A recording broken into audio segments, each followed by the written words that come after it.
Good evening India. Radhe Radhe, Ram Ram ji. Story time with Archana में आज की कहानी कुछ ऐसी है। एक ऋषि थे, हमेशा सहज रहने वाले। अभिमान ने तो जैसे उनको छुआ ही नहीं था। वैरागी और अत्यधिक ज्ञानी। दूर दूर से लोग उनके पास ज्ञानार्जन के लिए आते थे। एक दिन की बात है, एक युवक ने आकर उनके समक्ष शिष्य बनने की इच्छा प्रकट की। ऋषि ने सहमति दे दी। युवक ने ऋषि के पास रहने का मन बनाया तो उन्होंने कहा, ठीक है, आप मेरे पास रह सकते हैं। तब से वो ऋषि के पास ही रहने लगा। वह ऋषि की शिक्षा को पूर्ण मनोयोग से ग्रहण करता।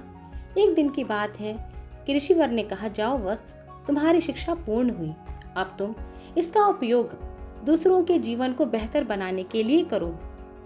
युवक ने कहा, ऐसे कैसे चला जाऊं गुरुवर, पहले गुरु दक्षिणा तो ले लीजिए।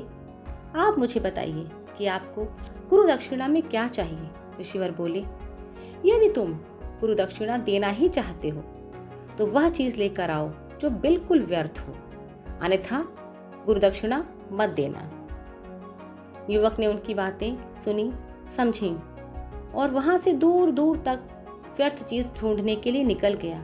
युवक व्यर्थ चीज की खोज में ऐसा चल पड़ा कि उसको मानो लगा कि दुनिया में सब कुछ व्यर्थ ही है।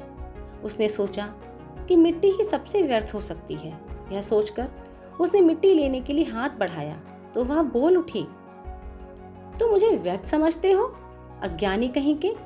धरती का सारा वैभव मेरे गर्भ से ही प्रकट होता है, मैं व्यर्थ कैसे हो सकती हूँ। विविध रूप, रंग, रस, गंध क्या मुझसे उत्पन्न नहीं होते।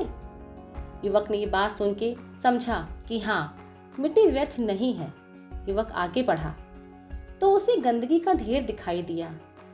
तुरंत उसके दिमाग में आया कि गंदगी का ढेर तो बेकार ही होता है, इससे व्यर्थ क्या हो सकता है। कूड़ा करकट, इससे ज्यादा व्यर्थ तो कुछ भी नहीं हो सकता। तभी उसने गंदगी की ओर हाथ बढ़ाया तो उसमें से आवाज आई, क्या मुझसे बेहतर खाद धरती पे मिलेगी? कभी नहीं मिलेगी। और तुम मुझे व्यर्थ समझते हो, अज्ञानी कहीं के। सारी फसलें मुझसे ही पोषण पाती हैं, फिर मैं व्यर्थ कैसे हो सकती हूँ। जाओ किसी और को ढूंढ लो। युवक सोचने लगा कि हर पदार्थ की अपनी योग्यता है। सृष्टि का हर पदार्थ अपने में उपयोगी है, तो व्यर्थ चीज कहाँ से लाऊं।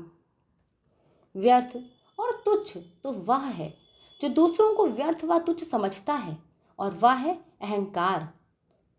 और वह अहंकार के सिवा कुछ भी नहीं हो सकता। युवक तत्काल ऋषिवर के पास जाकर बोला कि मैंने व्यर्थ चीज ढूंढ ली है प्रभु, मैं आपको गुरुदक्षिणा में अपना अहंकार देने आया हूँ। यह सुनकर ऋषि बोले, ठीक समझे वत्स, अहंकार के विसर्जन से ही विद्या सार्थक और फलवती होती है। कथा का संकेत स्पष्ट है कि दुनिया में व्यर्थ सिर्फ अहंकार होता है, या कुछ देने का स्थान पर जो है उसे भी नष्ट कर देता है। अगर आपको धरती पर किसी चीज से अपना बचाव करना है, अपनी सुरक्षा करनी है, तो वह है अहंकार। ये कहानी आपको कैसी लगी मुझे कमेंट ज़रूर कीजिए। आपके कमेंट मेरा हौसला बढ़ाते हैं, मुझे और कहानियाँ लाने के लिए प्रेरित करते हैं। स्वस्थ रहिए, मस्त रहिए, खुश रहिए और अर्चना को याद करते रहिए। Have a nice time.